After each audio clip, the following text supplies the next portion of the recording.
The day before my son's wedding, his fiancée smiled. "You know what would be the perfect gift? You disappear from our lives forever." So I granted her wish. I sold the house they thought was their wedding gift and left an envelope at every guest's table. What was inside, she'll never forget. My name is Adele Montgomery, 66 years old, widow, former bakery owner, a woman who spent her life folding laundry, packing lunches, and believing patience could fix anything. I used to think love meant staying silent. That endurance was the noblest form of loyalty. But that day, standing in the soft lighting of a rehearsal ballroom filled with champagne laughter, I realized something. Silence can be mistaken for weakness. Patience can be misread as permission. Respect can be interpreted as invisibility. And I was tired of being invisible. Lydia, my son Ethan's bride-to-be, leaned close, smelling of expensive perfume and victory. She looked at me the way people look at clutter, something to be tossed out to make a room look cleaner. Her smile never reached her eyes when she delivered her demand. I felt the words slice through the air with precision. You disappear from our lives forever. Not just leave the venue, not give them space. Disappear. She wanted me gone. Not just from the wedding, from existence. For a moment, I forgot how to breathe. The chandelier light fractured against the glass in her hand. Somewhere, a string quartet played a romantic melody. Laughter. Toasts. A universe celebrating a beginning while mine was collapsing. I did not shout. I did not cry. I did not plead. Instead, I reached up and touched the silver hairpin holding my hair in place. The last gift from my late husband. A small thing, cool against my fingers. Yet whenever I touched it, I remembered who I was before life demanded I shrink. I lifted my eyes and met hers.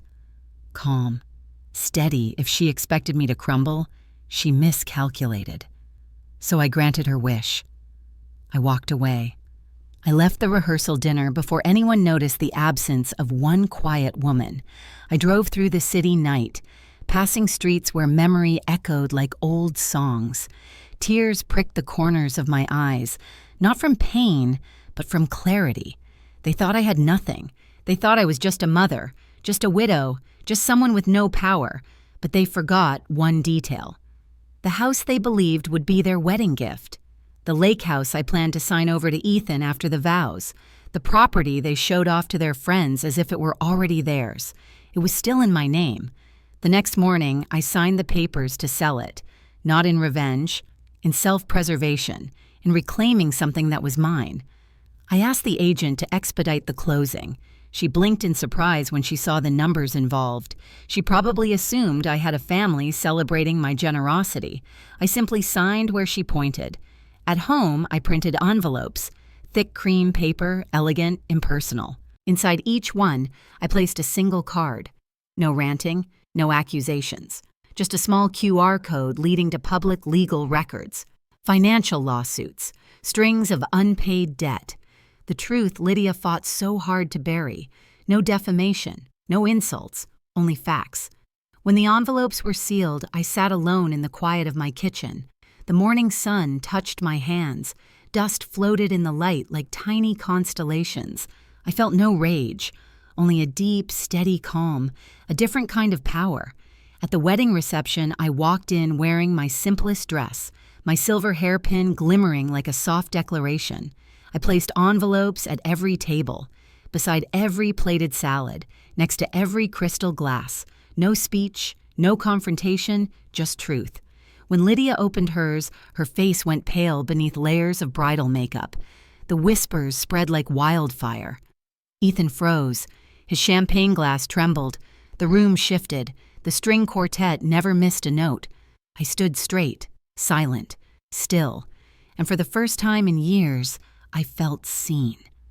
I know you came here for entertainment, but if you have ever been pushed aside, ignored, or treated like you were disposable because you were too quiet or too kind, then I hope this story finds the wound beneath your ribs. Because sometimes the quietest woman in the room holds the loudest truth. If you are watching this and you believe stories like this deserve to exist, please take 1 second to like this video, subscribe, and turn on the notification bell. It helps this channel reach more people who need stories of dignity and second chances. Thank you for being here. The rehearsal dinner was held in a rented ballroom that smelled faintly of lilies and nervous anticipation. Crystal lights hung low, glinting off the champagne glasses. Everyone seemed to know their place, except me. I lingered at the edge of the room, watching my son laugh with the woman who had just told me to disappear. Lydia moved like she owned the air, every gesture precise, every smile rehearsed. Her family clustered around her, their voices bright with pride. They spoke of the future, of homes, investments, and legacy, the kind of words that used to belong to me and my late husband. I tried to melt into the background, but even silence can draw attention when it carries history. Lydia's gaze found me. There was no kindness in it, only calculation. She excused herself from a circle of bridesmaids and crossed the room with the grace of a queen. Her heels clicked softly against the marble floor. "Adele," she said sweetly, "could I have a word?" We stepped into a smaller adjoining room, dim, floral-scented, and quiet. A pianist played faintly from the main hall. The sound felt miles away. Lydia closed the door. Her smile stayed, but her tone shifted. "I wanted to make sure tomorrow goes smoothly," she began. "You've always been so involved in Ethan's life, and that's admirable, truly. But this is a new chapter for him, for us." I waited, sensing the blade hiding behind her politeness. She clasped her hands. "It would really mean a lot if you could give us space. Maybe not come tomorrow." My heart stills. "You don't want me at my own son's wedding?" She exhaled as though explaining something obvious to a child. "It's not that we don't want you there, it's just you tend to make things heavy. You bring up your husband or the past, and Ethan doesn't need that. He's worked hard to move on. We both have." I stared at her, trying to understand the cruelty she wrapped in soft words. "I already promised Ethan I'd keep things light," I said quietly, "just to see him happy." Her smile tightened. "Adele, the perfect gift you could give us is to disappear, at least for a while. Take a little trip, rest, let us start fresh without interference." The word interference echoed through my chest like a slap. I felt the world shrink to the small space between us. The ticking of a wall clock filled the silence. I looked down at my hands, the veins, the small burns from years of baking, the marks of a life spent doing for others. Lydia tilted her head, waiting for resistance, but I didn't give her the satisfaction. "I see," I said, my voice barely above a whisper. The door opened suddenly. Ethan stood there, looking from Lydia to me. His tie was crooked, his face flushed from wine and nerves. "What's going on?" Lydia turned, innocent in a heartbeat. "Nothing serious, love. Just a small misunderstanding." I watched my son. His eyes avoided mine. Somewhere deep inside, I wanted him to ask, to question, to see me. But instead, he sighed, rubbing the bridge of his nose. "Mom, please don't make a scene," he murmured. The words hit harder than Lydia's. For a second, I thought I might crumble. Then I felt the weight of the silver hairpin against my scalp, the cool metal grounding me like a secret vow. My fingers found it, pressing into the engraved edge. My husband's initials were still there, faint but unyielding. That was enough. I smiled faintly. "Of course," I said. "I wouldn't want to cause trouble." Lydia beamed, misreading surrender for defeat. "Thank you. You're being very mature about this." She slipped her arm around Ethan's and led him back to the music, the laughter, the world that now had no space for me. When the door shut, I stayed still. The room felt smaller, the air heavier. I sat down, smoothing the folds of my dress. The faint hum of conversation seeped through the wall. Toasts, applause, a song about forever love. I reached for a napkin and traced invisible lines on it with trembling fingers. For years, I had organized Ethan's birthdays, his school events, his grief after his father died. Every moment of joy or sorrow had passed through my hands first. Now, I was an uninvited guest in my own family's story. Outside, the lights flickered as servers carried trays of desserts. Through the glass door, I saw Ethan laughing, Lydia whispering something in his ear. He nodded, smiled, and kissed her forehead. The sight was supposed to make a mother proud. Instead, it hollowed me. I pressed my hand over the hairpin again. The silver gleamed faintly under the yellow light. A tiny thing, yet the only witness to my restraint. That was when the truth sank deep enough to hurt. I whispered it aloud just to hear it outside my head. I had grown used to being treated like something old. The sentence lingered in the air, soft but cutting. Old, outdated, on the way. It was the label the world gave to women like me.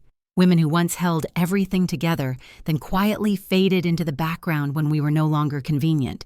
But even old things have a purpose. Some are built to endure. I folded the napkin carefully, stood, and looked one last time through the glass. Lydia raised her glass for a toast, radiant and sure. Ethan laughed, oblivious.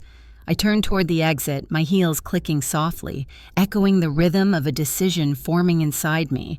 If they wanted me gone, then I would give them exactly what they asked for, but not in the way they expected.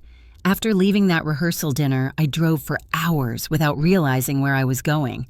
Streetlights passed like ghosts, washing the windshield in pale gold. The silence in the car was louder than any argument could have been. My hands rested on the steering wheel, veins stiff, the silver hairpin glinting faintly in the reflection of the dashboard light. I touched it and felt the weight of memory pulling me backward into a time when life was simpler, though never easy. I was 25 when I met Thomas Montgomery. He had a laugh that could fill a room and a mind that refused to give up. We met in a local bookstore where he was trying to fix a flickering lamp above the cashier counter. I was there on my lunch break, clutching a cheap cup of coffee, already late to the bakery where I worked. He looked up, covered in dust, and said, "If I fix this light, will you let me buy you dinner?" That was Thomas. Hopeful, funny, certain about things that mattered. We built our life from scratch. A small house near the lake, a garden that refused to die even when winters came harsh. We didn't have much, but there was joy in the scarcity. When Ethan was born, Thomas bought me the silver hairpin. "For the strongest woman I know," he said, tucking it into my hair as our newborn slept in a bassinet made from borrowed wood. I didn't know then that small objects could hold entire worlds of love. Years moved like steady rain, soft, relentless. I baked for the town cafe while Thomas worked in maintenance at the power plant. We saved every dollar, dreaming of college for Ethan. I used to sit at the kitchen table late at night, sewing torn clothes, balancing numbers on paper that never seemed to add up, whispering promises to myself that Ethan would never feel small or unprepared for the world. Then the diagnosis came: lung cancer, stage 4. Thomas tried to be brave for me, but fear was a smell that lingered on everything. His clothes, the sheets, even the air between our words. I quit my job to care for him. Mornings became measured by medication schedules. Nights were quiet but heavy with unspoken things. There were days when I found him staring at the garden through the window, tears sliding down his face without sound. "I'm sorry," he'd say. "You should be living, not waiting." And I would answer, "I am living, here, with you." When he couldn't walk anymore, I carried him, one step at a time, down to the porch, just to let him smell the rain. That's what love became in the end. Not flowers, not anniversaries, just holding on when everything else lets go. Ethan was 15 when Thomas passed away. At the funeral, he didn't cry. He held my hand tightly and said, "Mom, we'll be okay. I'll make you proud." I believed him. I had to. After the service, I went back home, alone for the first time in 20 years. The house smelled like lavender detergent and was absent. The bed was too large, the silence too full. I walked to the vanity where the silver hairpin lay, still holding a single strand of my hair. I picked it up, held it to the light, and whispered, "I have to be strong for Ethan." That was my vow. From then on, my life became a slow routine of holding things together. I found work again at a local bakery, kneading dough before sunrise, coming home after dark. I paid the bills, kept the house repaired, and attended every school event. Ethan thrived. Top of his class, kind, ambitious. He once wrote an essay about me titled, "The Strongest Person I Know." His teacher mailed me a copy, and I kept it folded in my wallet for years, creased but precious. When Ethan got into college, I sold my late husband's old car to help cover the tuition. He protested, saying he'd get a part-time job, but I told him the same thing Thomas used to say. Education is the one thing no one can take away from you. He graduated with honors, and for a while we were a team again. He called every Sunday. He'd tell me about new projects, new cities, new possibilities. The distance between us was physical but not emotional, until Lydia appeared. The first time he mentioned her, his voice carried a nervous pride. "She's incredible, Mom. Sharp, driven. You'll love her." When I met Lydia, she was polite, calculated, and perfectly groomed. Her words were sugar-coated, but her eyes assessed everything. My shoes, my hands, the wrinkles I never tried to hide. I tried to like her because my son did. I baked her favorite pastries, asked about her work, and listened more than I spoke. But there was a chill in her kindness, a subtle superiority that made warmth impossible. Over time, Ethan's calls became shorter. He stopped, coming home for holidays, always citing work or travel. When he did visit, Lydia came too, always rushing him, always commenting on how outdated the house looked. "You should sell this place," she once said, running a manicured finger over the old mantel. "You could get something modern, less sentimental."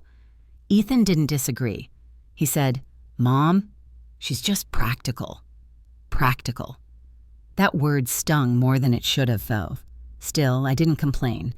I told myself love required patience, that if I stayed kind, they would see my heart eventually. I kept baking his favorite apple pies. I kept calling, even when he stopped picking up. I mailed him birthday cards that never got a reply. Then one day, a letter arrived addressed to Estate of Thomas Montgomery. It was a notice about property verification, the same lake house Thomas and I had once dreamed of retiring in. Ethan had asked me months earlier if he could use the property's name as collateral for Lydia's business venture. I hadn't said yes, but now I realized they had filed documents assuming ownership that was never granted. It wasn't betrayal in the loud sense, it was erasure. They didn't see me as an obstacle because they no longer saw me at all. That realization brought me back to the present, to that small ballroom where Lydia's perfume still lingered and my son's voice still echoed. "Mom, please don't make a scene." I looked in the rearview mirror, the silver hairpin catching faint moonlight, and said to myself once more quietly, as if reaffirming a promise made long ago, "I have to be strong for Ethan." But this time, I wasn't sure strong meant what it used to. I used to believe the world shrank only when grief arrived. I learned it can also shrink under a smile. Lydia's smile had a way of narrowing rooms, of turning wide tables into tight corners where I could no longer move without bumping into someone else's rule. The changes began quietly. Ethan stopped answering my calls during business hours, then after dinner, then on Sundays, which used to be ours. When I reached him, his voice sounded thin and hurried, as if he were speaking through a keyhole. "Sorry, Mom, we are mapping out our financial future," he would say. "Budget season. Lydia is building a plan. A plan." The word became a door that shut in my face. I noticed that Ethan no longer carried his old leather wallet. Lydia bought him a sleek card holder and an app that categorized every transaction. He laughed when he showed me the pie charts. The next month, he apologized for not sending money to fix the porch light because the app had flagged home donations as non-essential. I told him not to worry. I changed the bulb myself and pretended it was enough. Lydia refined his calendar with a precision I had only seen in operating rooms. She sent him invitations labeled Family Optimization, which never included me. She negotiated his dinners with friends, canceling some because the restaurants were not aligned with their macros or their networking trajectory. She even mapped out when Ethan should call me, turning spontaneity into a task. If I missed the scheduled time, there would not be another until the next week. Mother's Day fell on the spreadsheet like any other cell. My gift from them arrived by courier, a stainless steel set of storage containers. The card read, "For better organization." I smiled, then slid the smallest container into the largest and watched them nest until there was room for nothing else. When they came by, Lydia would walk through my house like an auditor. She would pause at the framed photos, then at the bookshelf that sagged gently under decades of cookbooks, and say, in a bright tone, "Old-fashioned, outdated." She said it as if the words were compliments. "You know this place could sell for so much," she added. "You could simplify and travel, or invest in our future. Let us help you make smarter choices." Ethan nodded, eager to prove he was a modern man. "She is right, Mom. We want you to be comfortable. Lydia knows finance." I felt the silver hairpin warm under my fingers. My husband had given it to me the day our son took his first wobbly steps. It held my hair during the long nights of Thomas's illness. During the morning, I learned to make ends meet using a calculator and courage. That little piece of metal had steadied me when everything else shook. Now, it kept me from trembling in front of my son. Across the street lived Marcus Trent, our neighbor for 30 years. He had been there when Ethan skinned his knees on the sidewalk and when Thomas needed help moving a heavy dresser into the guest room the summer before the diagnosis. Marcus's house smelled like old wood and coffee. He knocked on my door one afternoon carrying a paper bag of oranges from the weekend market.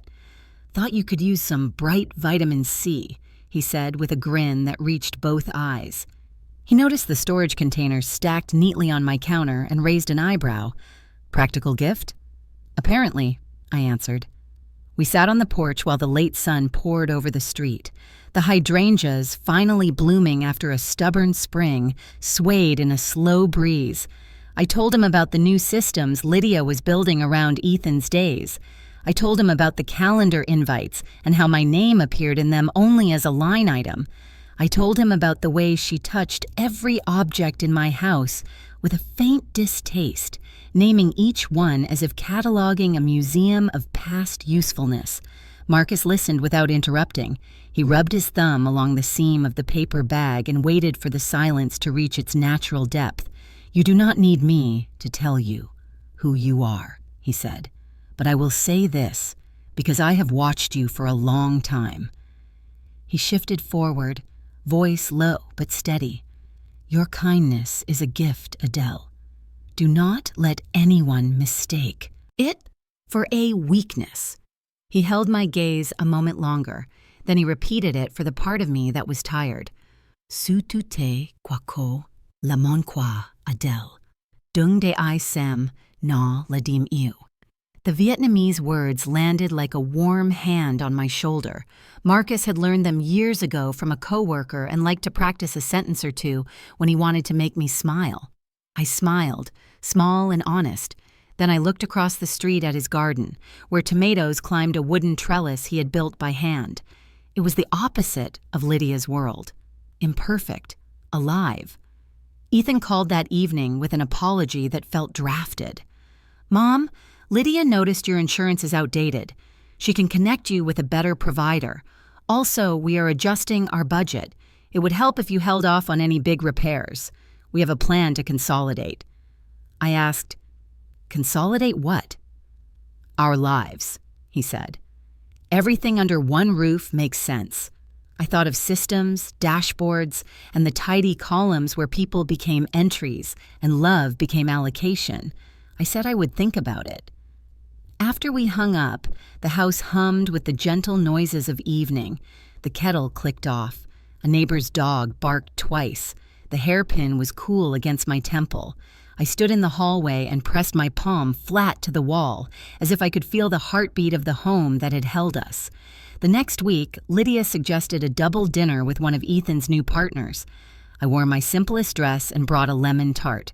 Lydia glanced at the tart as if it were a remnant of a vanished language.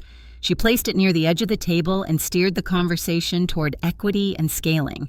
When I mentioned a memory of Thomas teaching Ethan to paddle a canoe at the lake, she recalibrated with a bright laugh. "Adele loves her stories," she said. "We are trying to streamline.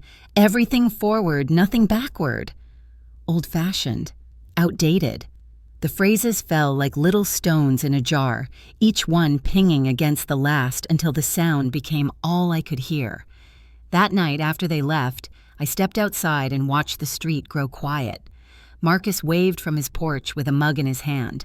I lifted my hand in return. The hydrangeas breathed under the moonlight. I stood there for a long time listening to the resistant music of things that refused to be simplified. In the distance, a siren rose and fell. Inside, my phone lit up with a calendar reminder. Call Mom, 5 minutes. The reminder expired. No follow-up appeared. I turned off the phone and held the hairpin again, the small anchor of a larger truth beginning to surface. Kindness is a gift, yes, and it is also a boundary. It started with a call I wasn't supposed to hear. Lydia's voice carried through the hallway like perfume, sweet at first, then cloying. I was in the kitchen arranging teacups when she stepped onto the porch, phone pressed to her ear. Her tone was clipped, businesslike. I told you, I'll have the transfer by the end of the month. We're finalizing ownership on the lake house soon. It's practically ours already. The word ours cut through the air. I froze, the teacup hovering above the tray. She laughed softly, but there was no humor in it. You'll get your payment. Just stop calling during family time. When she turned, I pretended to be absorbed in folding napkins. She smiled, that careful public smile that never reached her eyes. I'll take the tea to Ethan, she said, slipping past me. That night, I couldn't sleep. The conversation was replayed in fragments. Transfer, ownership, payment. I walked to my small desk in the study and pulled out the old file I kept for property documents. The lake house, our dream after Thomas's diagnosis, was still registered under my name alone. I had planned to give it to Ethan after his wedding. It was supposed to be a symbol of continuity, of legacy, but now it felt like bait someone had already bitten. I didn't confront them. Not yet. Silence is a better spy than anger. Over the next week, Lydia visited often under the guise of helping with wedding logistics. She carried her phone everywhere, her manicured thumb always swiping across screens. One afternoon, while she arranged flower samples at my kitchen table, an envelope slipped from her planner. Reflexively, I bent to pick it up. The logo of Redbrook Financial Solutions stared back at me.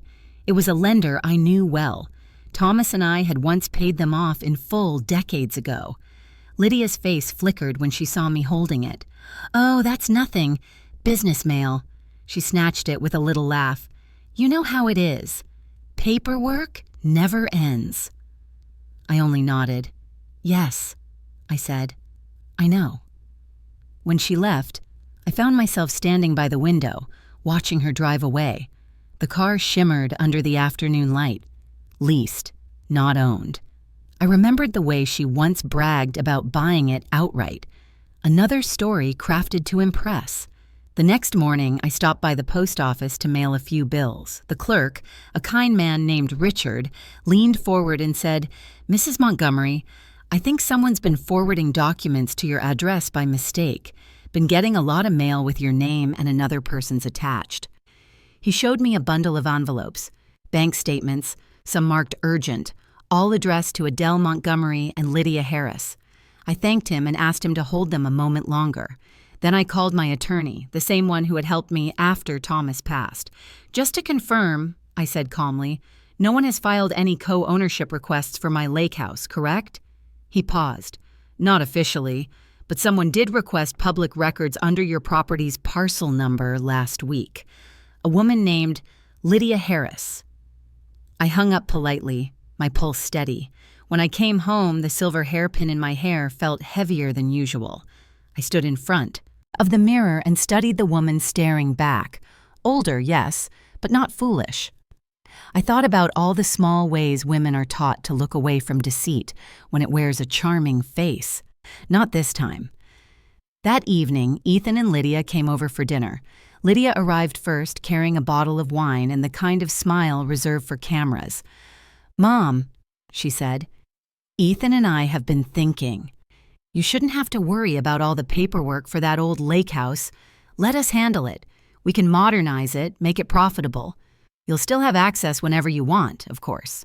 Ethan followed, looking tired but compliant. She's right, Mom. We can manage it better together.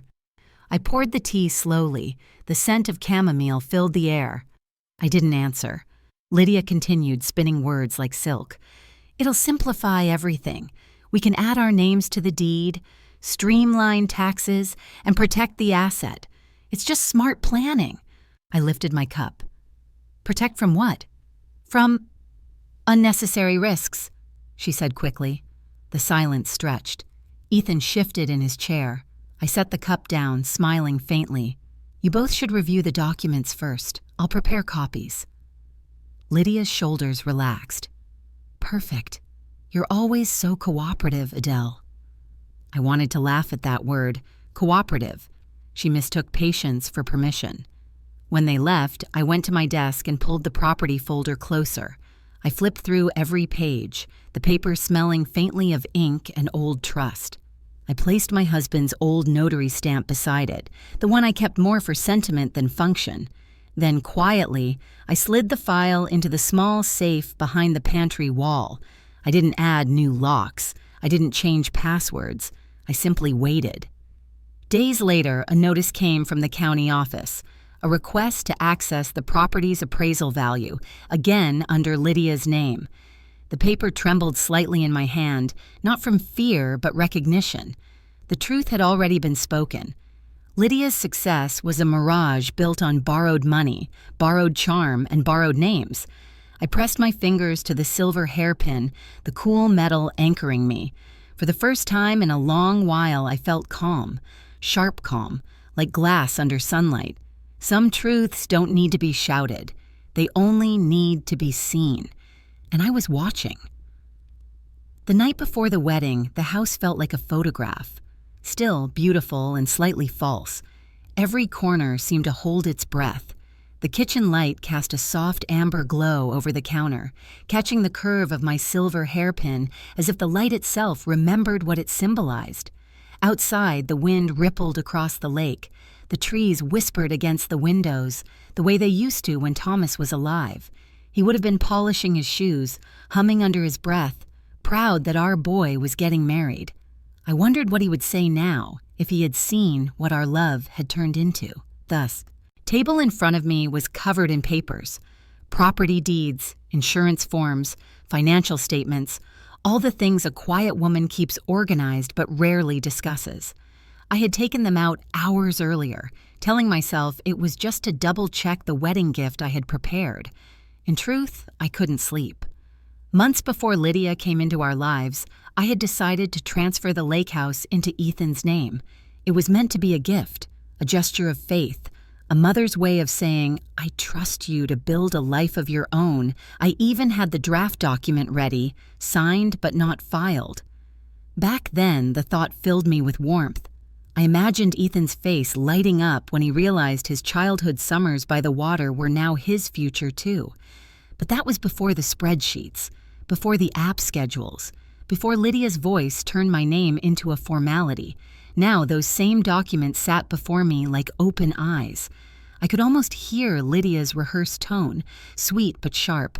You disappear from our lives forever. I reached for the teapot. The liquid poured slow and golden, filling the quiet like a confession. The steam rose, brushing against my face. It smelled faintly of chamomile and something else. Resolve. I traced the edge of the property deed with my finger. The ink from Thomas's signature had faded slightly over the years, but his handwriting was still strong, the loops deliberate. He had signed it back when we first bought the place, insisting we keep it in both our names. Just in case, he'd said. I never imagined just in case it would mean protecting it from our own family. I took a breath. The clock on the wall ticked evenly, indifferent. Across the counter sat an old photograph. Ethan, at 10 years old, covered in mud, grinning with a fish almost bigger than his arm. I remembered that day, the boat nearly tipping, the laughter echoing across the water. That lake house had been his childhood kingdom. I used to think it would be the one place that tethered him to me, even after he married. But power is a quiet thief. It steals through suggestion, through smiles, through words like modernize and streamline. And before you realize it, your generosity becomes someone else's entitlement. I reached for my hairpin and pulled it out, setting it on the table. The strands of hair slipped free, falling softly onto my shoulders. The metal caught the light, steady, patient, unbroken. There was something ceremonial about the act. For years, that hairpin had been my armor, holding together what grief threatened to unravel. Tonight, it became something else, a witness to a decision. I whispered into the empty kitchen, "If they want me gone, I'll disappear." Exactly the way they asked. But not emotionally, not physically, legally. The words settled in the air like dust, faint but deliberate. I opened the drawer and pulled out a new document, one I had asked my attorney to prepare after that phone call with the county office. It wasn't a transfer. It was a sale authorization, set in escrow. The agent had been surprised when I told her to process it quietly, effective immediately after my signature. "It's a valuable property, Mrs. Montgomery," she'd said. "Are you sure you want to sell?" I remembered answering, "Sometimes the best gift isn't giving something away, it's teaching people what you were willing to give." Now the pen felt heavy in my hand. I signed the document with the same calm I used to knead dough, to pay bills, to hold my dying husband's hand, deliberate, unrushed, final. When the ink dried, I slid the paper into a manila envelope and sealed it. Then I reached for another stack of smaller envelopes, the kind used for wedding favors. I placed them beside the teapot. Tomorrow, each would hold a single card. No explanations. Just a simple QR code linking to public records, the kind that never lies. I folded the first one. The paper made a clean, sharp sound. The night deepened. Outside, the moon broke through a passing cloud, laying a path of silver across the kitchen floor. I stood and walked toward the window, my reflection merging with the dark glass. In it, I saw the outline of a woman who had spent a lifetime serving everyone else's future. A woman others called outdated because she still believed in things like decency and earned trust. I met her eyes and didn't look away. For the first time, I didn't see someone old. I saw someone awake. The kettle clicked again as the last of the water cooled. I placed the silver hairpin back into my hair, securing it with quiet precision. My reflection steadied. When I turned off the light, the kitchen faded into shadow, but the air felt lighter. Tomorrow would be their day, their moment, their illusion. Mine would come later, when the music stopped and the truth arrived wearing its most elegant dress. Silence. The morning after my decision, I woke before sunrise. The lake outside my window was still, a sheet of gray glass catching the first hints of pink. For years, I had started each day with a quiet prayer or a cup of tea. That morning, I started with a phone call. "Good morning, Mrs. Montgomery," said the agent on the other end, cheerful and unsuspecting. "Is everything in order for the escrow release?"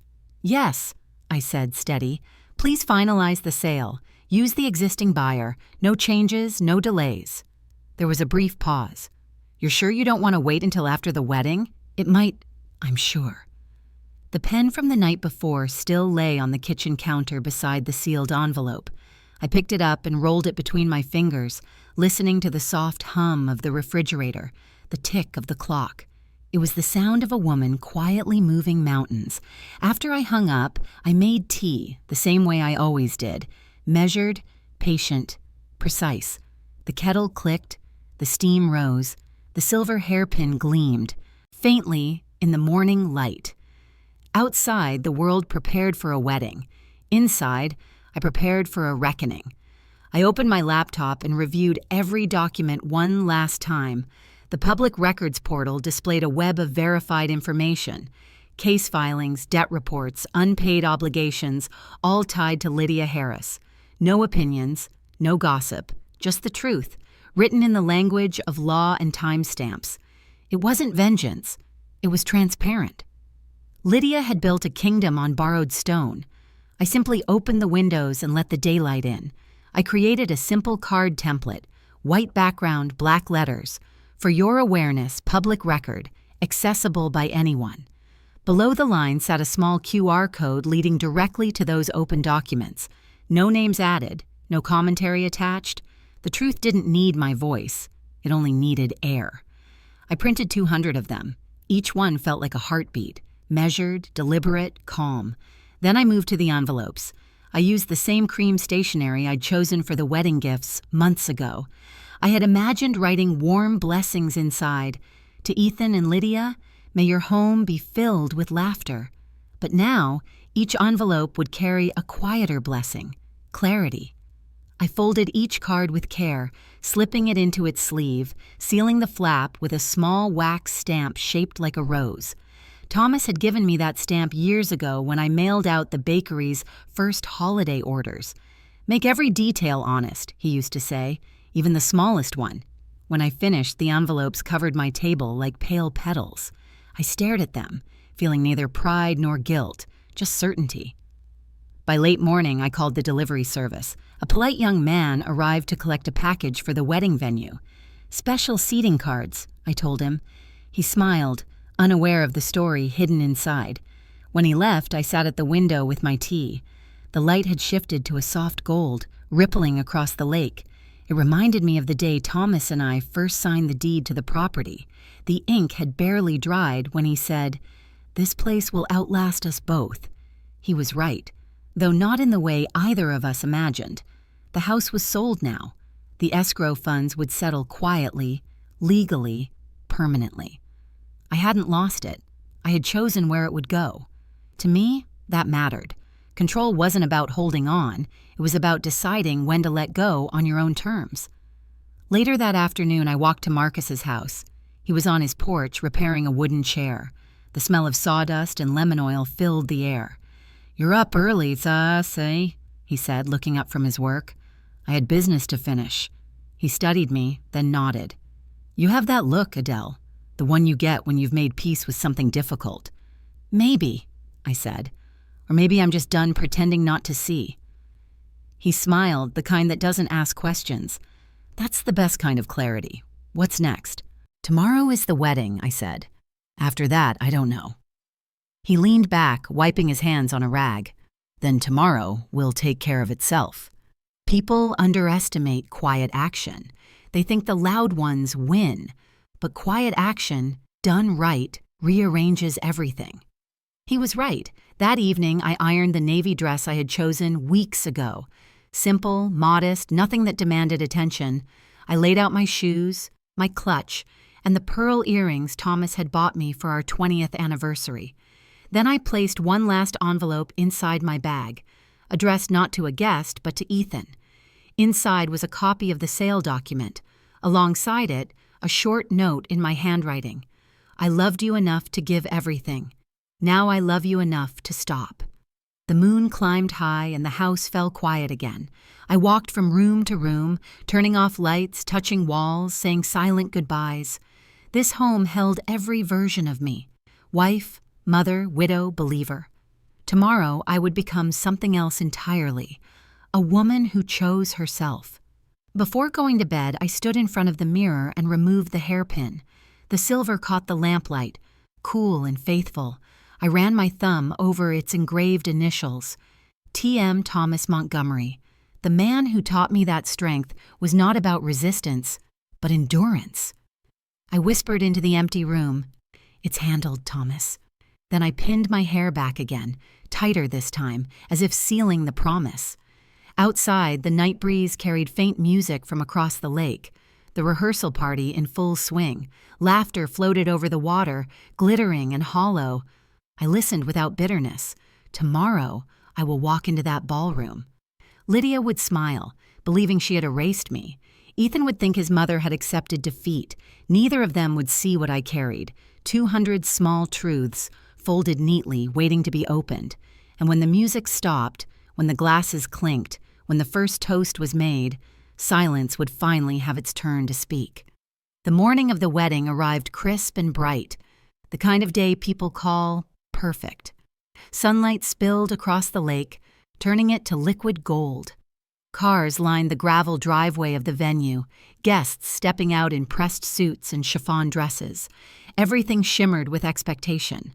I stood outside the ballroom doors for a long moment, the faint hum of laughter and string music leaking through the walls. My reflection glimmered in the glass, steady posture, calm eyes, the silver hairpin catching the morning light. No one looking at me would guess the weight of what I carried in my small clutch. Inside, the space looked like a dream Lydia had ordered from a catalog. Ivory drapes fell from ceiling to floor. roses arranged in impossible symmetry, champagne glasses filled and refilled. The air smelled of money and self-satisfaction. When I entered, heads turned, politely, quickly then away again. I was the mother of the femme, groom, yet somehow already peripheral. Lydia saw me across the room, her smile widening just enough to be performative. She approached, all silk and sparkle, bouquet of approval on display. "Adele," she said, her voice sugared for the audience. "You look lovely. I'm glad you decided to come after all." "I wouldn't miss it," I answered. My tone was gentle, neither warm nor cold, just even. She tilted her head, searching for weakness. Finding none, she squeezed my hand lightly and moved on, gathering attention like a queen acknowledging her subjects.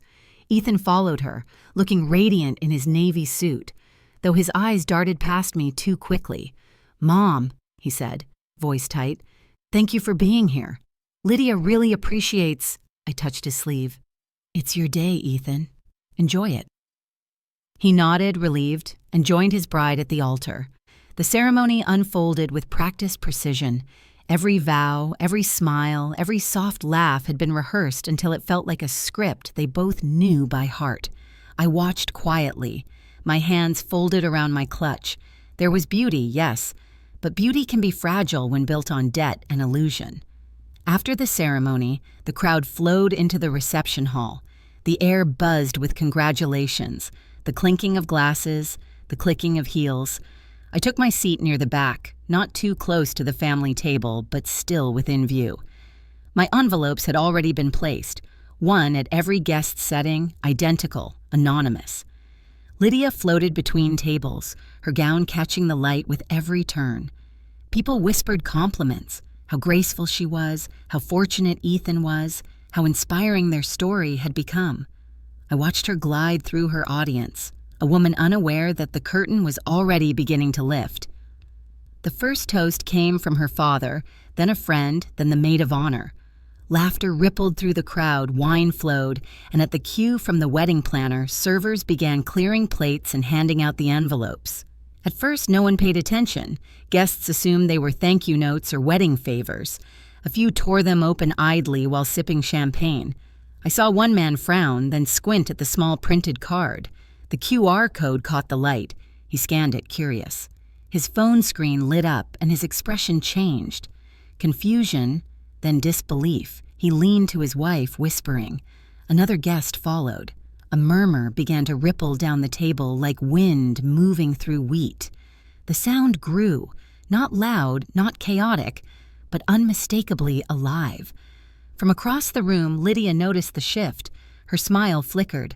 She tried to maintain composure, turning toward one of the whispering guests. "Is everything all right?" she asked. The woman blinked, uncomfortable. "Oh, I'm sure it's just a strange link." But her eyes betrayed her. The phone trembled slightly in her hand. Then came another voice, quiet but clear. "Isn't this a public court? Filing?" I watched Lydia's posture tighten, her hand gripping Ethan's arm. He looked around, bewildered. "What's happening?" he asked. She forced a laugh. Probably some silly mistake. But the whispering continued, spreading across the hall. Small groups huddling over screens, scanning, reading. The truth, once released, travels faster than intention. I stayed seated, still, the silver hairpin gleaming under the chandelier. Lydia finally turned toward me, eyes wide, a polite mask slipping at the edges. "What did you do?" she hissed, low enough for only me to hear. I sipped my water and looked straight at her. "I gave them facts, nothing more." Her breath quickened. "You think this humiliates me?" I tilted my head. "I think it reveals you." For a long second our gazes held. A silent war fought with calm expressions. Then the murmurs deepened. A guest excused himself from the table. Another put down her glass. The photographer hesitated mid-shot, sensing something off. Ethan's voice cut through, uncertain. "Lydia?" She turned to him, her charm fracturing. "Someone's trying to ruin us. It's a misunderstanding." He looked at the screen she thrust toward him. His face was drained of color. "Is this true?" I didn't move. I didn't need to. The room was no longer filled with applause or laughter. It was filled with the quiet sound of realization, the kind of silence that weighs more than noise ever could. I rose from my chair slowly, gathering my clutch. As I passed Lydia, I leaned close enough for only her to hear. "I've grown used to being treated like something old," I said softly, "but old things still have their value." Her mouth opened, but no words came. I walked toward the exit, my steps measured, the sound of my heels echoing faintly against the polished floor. Behind me, the whispers grew into low waves. The music faltered. Outside, the air was sharp and honest. I looked back through the glass doors, the chandelier light trembling, Lydia frozen in the center like a figure in a painting that no longer matched its frame. The wind lifted slightly, brushing my hair, catching the glint of the silver hairpin. I smiled, not out of victory, but release. Some truths arrive like storms, others like morning, and as I stepped into the sunlight, I knew which one I had become. The reception hall looked different now. The air that once glittered with laughter had turned thick, unmoving. The chandelier's light felt too bright, too exposed, revealing faces that no longer knew where to look. Guests murmured in small clusters, clutching their phones, whispering names and numbers they could no longer pretend not to see. Lydia stood frozen for a moment in the center of it all, her white gown catching the light like armor cracked in too many places. The smile she'd worn for hours had vanished, replaced by disbelief, then fury. She turned sharply, her heels striking. The marble floor like accusations. I had almost reached the exit when her voice cut through the music. "You!" I stopped. Every sound in the room stilled with me. She came toward me fast, her bouquet tumbling from her hands, petals scattering like fragments of a broken lie. Her face, painted in expensive calm, now trembled with heat. "You ruined everything," she spat. "You destroyed my wedding." I looked at her, unflinching. Around us the guests turned, eager for a spectacle, unsure who to pity. "I didn't destroy anything," I said evenly. "I revealed what was already there." Her breath hitched. "You think this makes you noble? You humiliated me." I took a single step forward. My voice stayed low, steady, but it carried through the hall. "Truth has never ruined anything that deserved to exist." The words hung between us, calm and undeniable. For a moment I thought she might strike me. Her hand twitched, but the weight of the stairs stopped her. Behind her, Ethan appeared, pushing through the cluster of guests. His face was pale, the same shade he used to turn as a child when he'd been caught between two truths, one he wanted to believe and one he couldn't ignore. "Lydia," he said softly, reaching for her arm. "Please, not here." She shook him off. "Don't you dare defend her." "I'm not," he said quickly. His eyes flicked toward me, filled with something like pleading. "Mom, why would you do this? Why today?" I turned to him, feeling the ache of years press against my ribs. Because waiting for the right day never stopped wrong things from spreading. He blinked, lost. I could see the conflict in him, the instinct to protect his wife, the memory of who he used to be, the boy who once said he'd make me proud. Lydia's voice rose again, desperate now. "She's jealous. That's all this is. She couldn't stand to see you happy, Ethan. She wanted attention, so she fabricated this nonsense." Someone in the crowd murmured, "The records are real." Another voice added quietly, "I checked them myself." Lydia's head snapped toward them. "You don't know what you're talking about." But her tone betrayed her. The whispers deepened, weaving like vines through the hall. Every denial she threw out only tangled tighter around her. Ethan's hand lowered from her shoulder. "Is it true?" he asked quietly. She laughed, brittle and sharp. "What kind of question is that? Just answer me." Her silence answered for her. He stepped back. The sound of his shoes against the floor was soft but final. I saw the moment the truth found him, the small collapse behind his eyes, the way he looked at her as if the ground had shifted beneath his feet. Lydia turned back to me, trembling. "You think this makes you strong?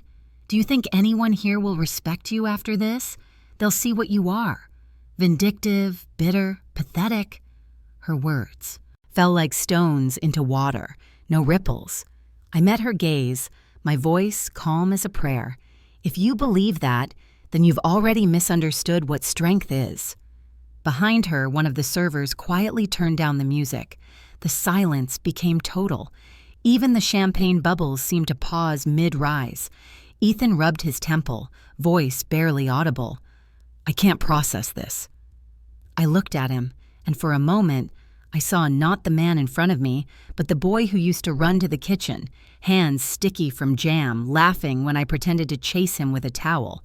You don't have to process it now, I said gently. Just remember, truth doesn't disappear when you ignore it. It waits. He swallowed hard. You should have told me privately. I tried, I said. You weren't listening. Lydia let out a low, bitter laugh. So this is your victory? You get to walk away with everyone whispering my name like a headline? This isn't victory, I said. It's a correction. The guests began to drift toward the exits, some avoiding eye contact, others glancing at their phones. The room that once felt infinite now felt suffocatingly small. Lydia's shoulders slumped, her voice cracking as she turned to Ethan. Say something, please. He looked between us, torn, his mouth opening and closing without sound. Then quietly he said, I don't know what to say. It was the truest sentence of the night. Lydia's eyes darted around the room as if searching for somewhere to hide. When she found none, she straightened her posture, lifted her chin, and walked past me toward the exit. Her perfume lingered, sharp and sweet, like something designed to mask decay. Ethan stayed where he was, staring at the floor. When he finally spoke, his voice trembled. You didn't have to come, Mom. You didn't have to do this. I touched the silver hairpin, feeling its cool edge against my skin. I did, I said softly, because you wouldn't have believed anyone else. He didn't look up. And now? Now, I said. You decide who you want to be when the noise fades. Then I turned and walked toward the open doors. The afternoon light spilled in, pale and steady. Behind me, the music started again, faint, uncertain, as though even the band wasn't sure what song could follow the truth. Outside, the wind caught my hair, lifting it slightly. The air smelled of roses and endings. I didn't look back, because some silences are not retreats. They are declarations. The wedding hall emptied faster than I expected. Whispers trailed behind me like fading music, dissolving into the parking lot's cold light. I stood near the doorway for a moment, breathing the air that smelled of wet grass and wilted roses. For the first time in months, I felt stillness that wasn't resignation. It was relief. Inside, the staff were cleaning up champagne glasses and abandoned favors. Lydia sat at the head, table, alone, the lace of her gown sagging against her shoulders. Her reflection glimmered in a half-empty wine glass. Ethan stood several feet away, talking quietly to one of the planners, his voice cracked and uncertain. Then, through the open doors, I heard a woman's voice, steady, clipped, official. Mrs. Lydia Harris? The room froze again, though this silence carried a different weight. A woman in a gray suit stepped forward, her badge glinting faintly under the chandelier light. Her hair was tied neatly, her tone professional but not unkind. Detective Claire Nolan, Financial Crimes Division. May I have a word? Lydia blinked, trying to compose herself. This is ridiculous, she said, forcing a brittle laugh. Is this part of the... what, a prank? The detective shook her head. No, ma'am.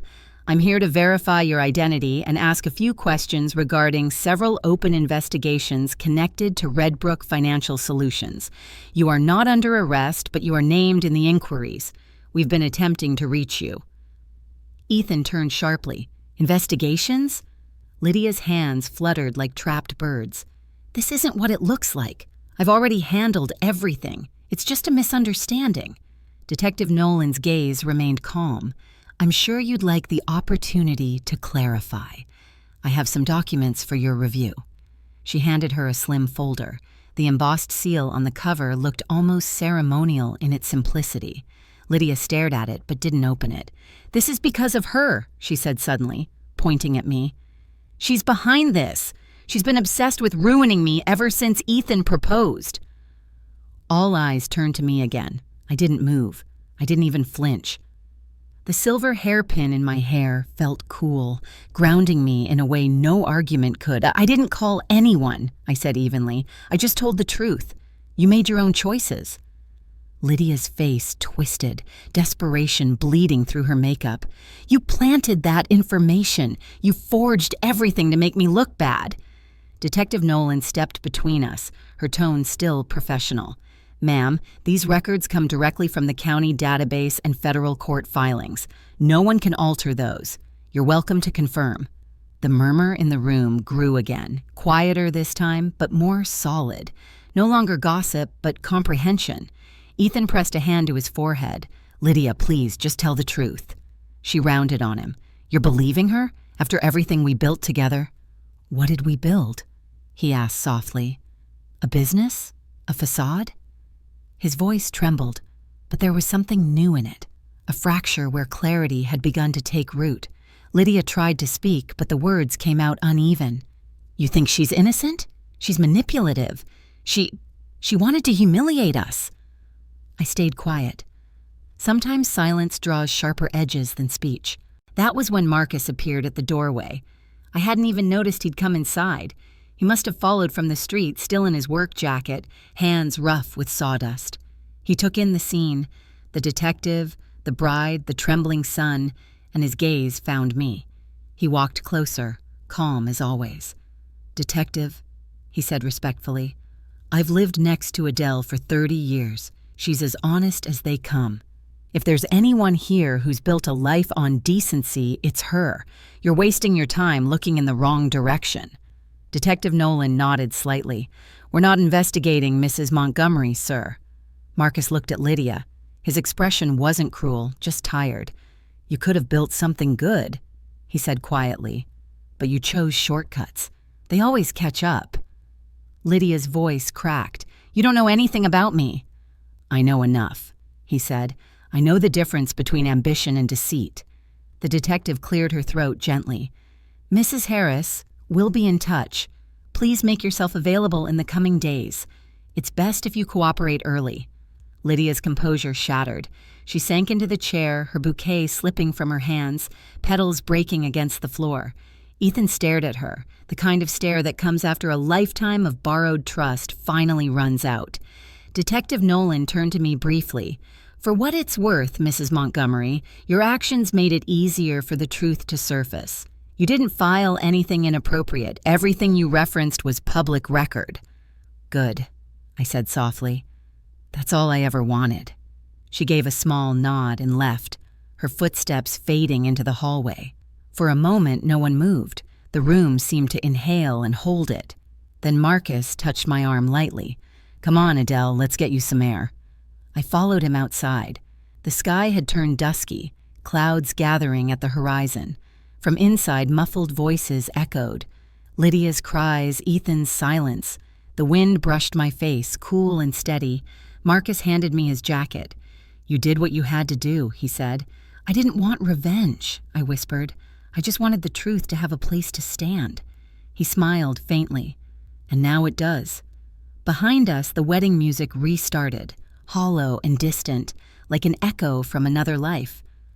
I looked back once more at the golden lights spilling from the windows, then turned away. The storm had broken, and this time, it wasn't me left standing in the rain. The parking lot was half lit, puddles turning the asphalt into shifting mirrors.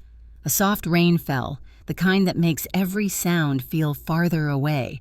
I stood beneath a flickering lamp, listening to the distant clatter of dishes being cleared inside, the muted thud of doors, the last fragile notes of a song that no longer fit the night. Footsteps approached behind me, quick then slowing. I did not turn until I heard his voice. Mom. Ethan stopped a few feet away. His suit jacket was damp at the shoulders. A drop of rain clung to his eyelashes and did not fall. He looked younger than he had all day, as if the ceremony had aged him and the rain had stripped that age away. Why did you do it? He asked. Why today? I kept my hands folded over my clutch. The silver hairpin held my hair in its patient grip, steady against the weather. Because waiting would not have made it kinder, I said, only quieter. He shook his head, eyes red, voice thin. You humiliated us. I exposed what was already visible to anyone who wanted to look, I answered. I did not humiliate you. I asked the truth to stand where everyone could see it. He exhaled, a sound between anger and loss. You could have come to me. I did, I said softly, many times. You were busy building a life that did not leave room for listening. Rain tapped the hood of the nearest car like small, insistent fingers. He brushed his sleeve, searching for words, then finding the simplest ones. Why, Mom? Why me? Why this way? I stepped closer, enough to see the crease above his brow, the one he had as a child whenever he tried to be brave. Because I have spent my whole life keeping you safe, I said. And I could see that you were walking toward a cliff you refused to name. He flinched as if the word itself had pushed him. I loved her, he said. I still do. Then love her with clear eyes, I said. Not with borrowed money and borrowed promises. He looked past me toward the dark water beyond the lot. When he spoke again, it was barely more than a breath. You changed everything.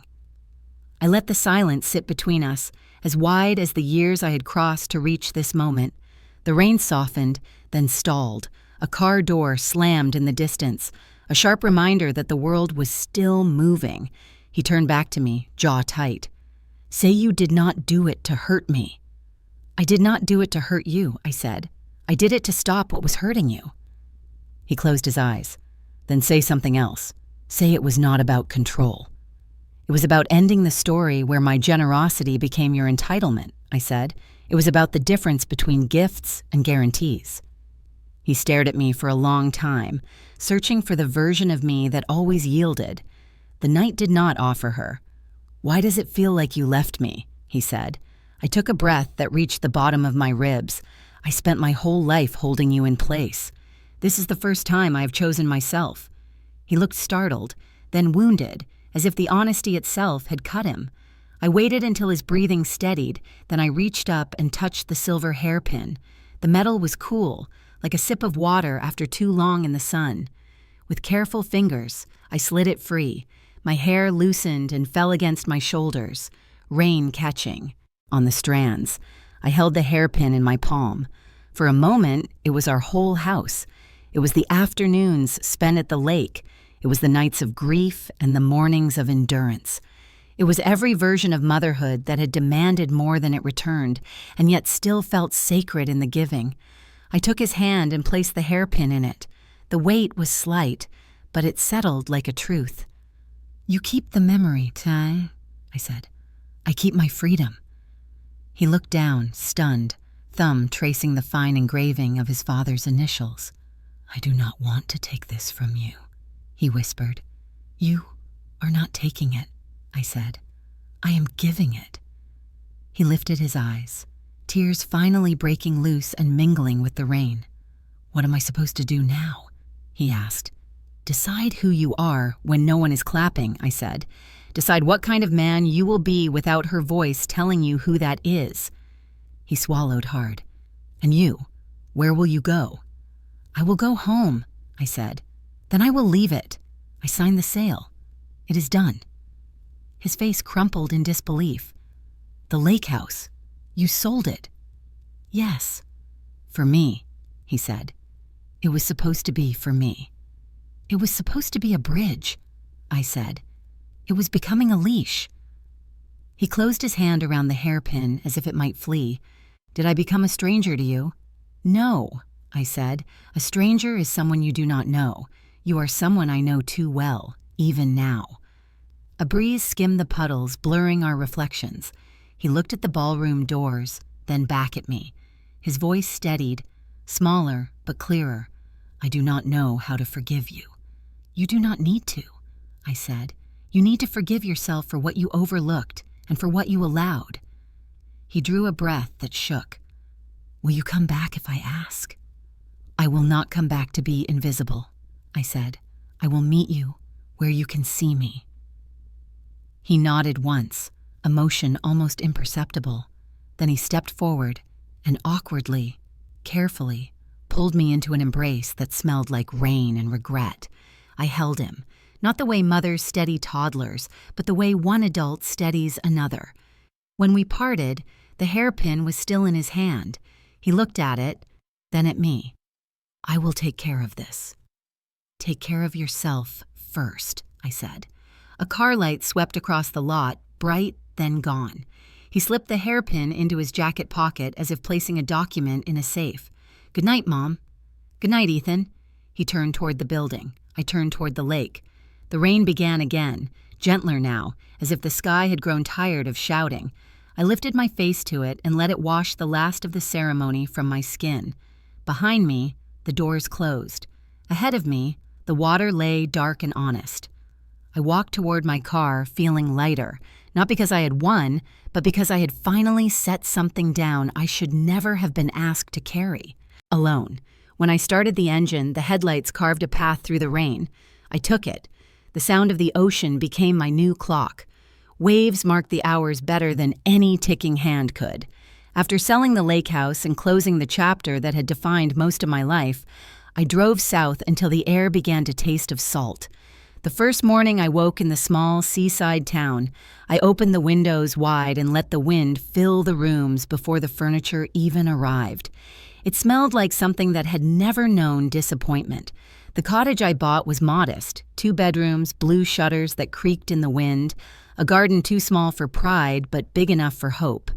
When I signed the deed, the real estate agent smiled and said, "Perfect for retirement."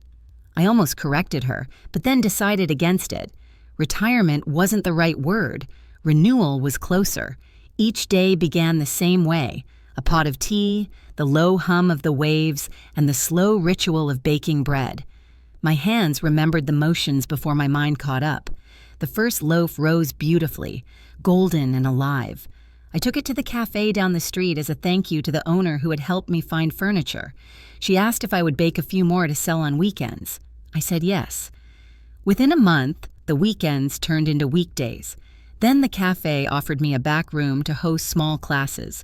Nothing fancy, just a few chairs, a counter, and an oven that had seen better days. I called it the Hearth. It was open to women my age, women who, like me, had spent too many years giving and too few receiving. They came shy at first. A widow who hadn't spoken in public since her husband died, a grandmother raising 2 grandchildren alone, a woman whose hands shook the first time she held a mixing bowl because she hadn't done anything for herself in years. We started with simple things: scones, biscuits, bread. But somewhere between the measuring and kneading, we began to talk. There was something about the smell of yeast and sugar that loosened the past. We shared stories that had been waiting for air: lost loves, quiet betrayals, recoveries no one applauded. Laughter began to echo in that small room, hesitant at first, then real. Healing, I learned, doesn't always announce itself. Sometimes it smells like warm dough and lavender soap. One evening, I was closing up when I heard a familiar voice from the doorway. "Busy as ever," Marcus said, smiling. He looked the same: weathered hands, patient eyes, a steadiness that had never demanded attention. He held a small terracotta pot in his hands. Inside it, a cluster of lavender swayed gently, its scent filling the air between us. "For a new beginning," he said, handing it to me. The soil was damp, freshly watered. I ran my fingers lightly over the leaves. "It's beautiful." He nodded. "It reminded me of you. Resilient. Grows best when it's been through wind." We sat outside on the porch, the ocean murmuring in the distance. He told me about his new project, building benches along the coastal trail, simple places for people to rest. The town needed them, he said. Sometimes people just need somewhere to sit before they can move on. I smiled. Then we're doing the same work. He glanced at the light spilling through my window, the baking tools, the notebooks, the jars of sugar lined neatly along the shelf. Seems so. For a while, neither of us spoke. The lavender rested between us, fragrant and still. The moon rose, soft and full, and the waves whispered like an old friend speaking gently about the future. When he stood to leave, he paused at the gate. "You know," he said, "you're different now." "How so?" You used to carry everything, he said. Now you let it breathe. I watched him walk down the path, the glow from the street lamp painting his figure in warm gold. When he disappeared from view, I turned back to the house. The smell of lavender lingered, mixing with the faint trace of flour and baked sugar. That night, I placed the pot on the kitchen windowsill, right where the morning sun would find it. Then I sat at the table with my cup of tea and wrote a short note in my journal. I am learning the language of quiet things, the kind that stay when everyone else leaves. Outside, the waves kept their rhythm. Inside, the lavender leaned toward the light, and for the first time in years, I no longer felt like something old. I felt like something was growing. By the time autumn softened into a warmer kind of blue, the lavender on my windowsill had doubled in size. The women at the hearth were shaping dough with a confidence I had not seen in their first weeks. I learned each of their stories the way one learns a coastline, curve by curve, tide by tide. Healing did not arrive with trumpets. It arrived as steam lifting from a fresh loaf and the quiet pride of hands that remembered their strength. One afternoon, I was rinsing bowls while the ocean hummed through the open window. A car door closed out front, not hurried, not hesitant, just a sound that knew it belonged to this moment. I dried my hands, wiped the counter, and stepped onto the porch. Ethan stood at the gate with his jacket folded over his arm. No wedding band, no bouquet of excuses. The wind pressed a few strands of hair against his forehead the way it used to when he was a boy. He lifted a hand in a small wave. "Hi, Mom." I opened the gate and stepped aside. "Come in." He paused on the threshold as if honoring a custom neither of us had invented. His eyes moved over the small things that make a home. The terracotta pot of lavender, the mixing bowls stacked by size, the row of recipe cards in my handwriting. He took a breath and let it out slowly. "This place suits you," he said. "I think so," I answered. We sat at the small kitchen table with 2 cups of tea and a plate of shortbread that cooled while he drove. I did not ask for a speech. He did not bring one. We traded weather observations and simple questions about sleep, work, and breakfast. After a while, he reached into his jacket pocket and set something between us. The silver hairpin lay on the table, catching a soft shard of sunlight. "I wanted you to know I kept it safe," he said. "I did not bring it back. I brought it so you could see that I understood what it means." I ran my thumb along the engraved initials and nodded. "I am glad." He took a sip of tea. "I have been seeing a counselor," he said. "I wish I could say I started for noble reasons, but I started because everything got loud inside my head. It is still loud some days. Quieter others." "Loud is honest," I said. "Quiet will come when it is ready." He glanced toward the window where the ocean showed itself between 2 houses. "Lydia moved out of the apartment," he said, voice even. "The investigation is still open. I do not know how it ends." "You do not need to know today," I said.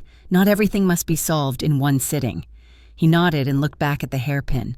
"I spent years thinking protection meant doing whatever the person I loved asked. I do not think I knew the difference between loyalty and erasure. The line is thin," I said. "People cross it without noticing until they are far from themselves." He folded his hands.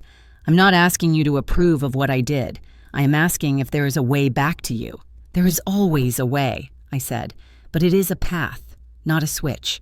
His shoulders eased, not with relief, but with permission to take the time a path requires. We sat without urgency. The kettle clicked in the silence. Down the street, a dog barked twice and then remembered the day was too kind for arguments. He asked about the hearth, and I told him about the women, each a small universe learning to rise again.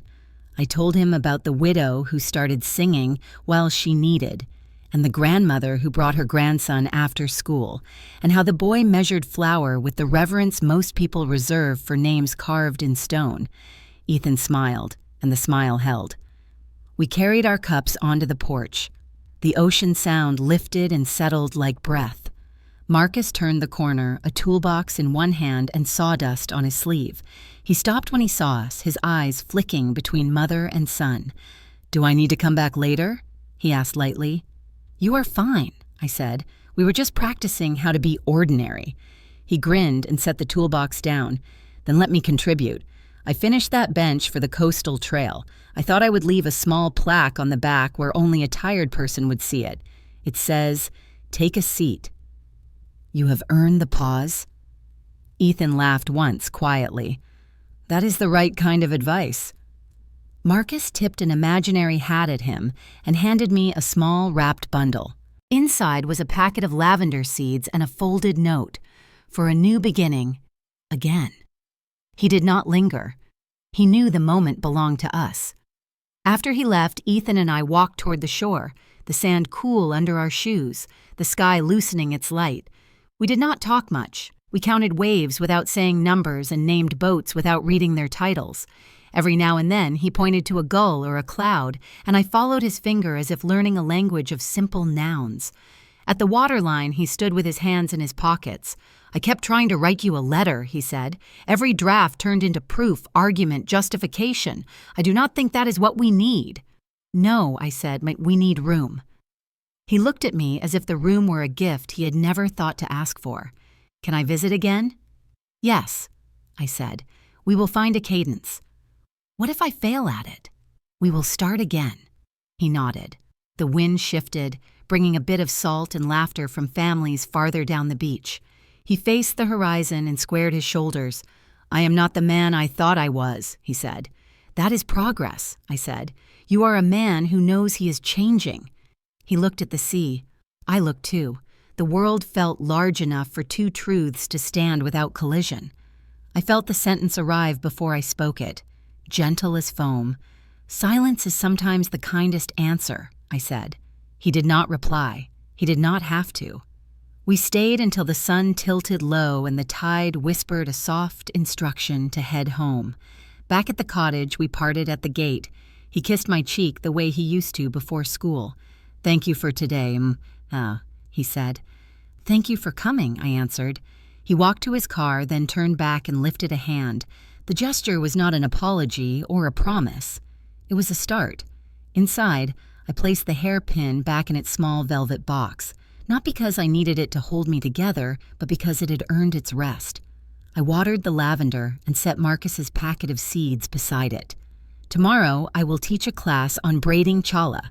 The dough would cross and cross again, separate strands transforming into something stronger because they learned how to meet and part without breaking.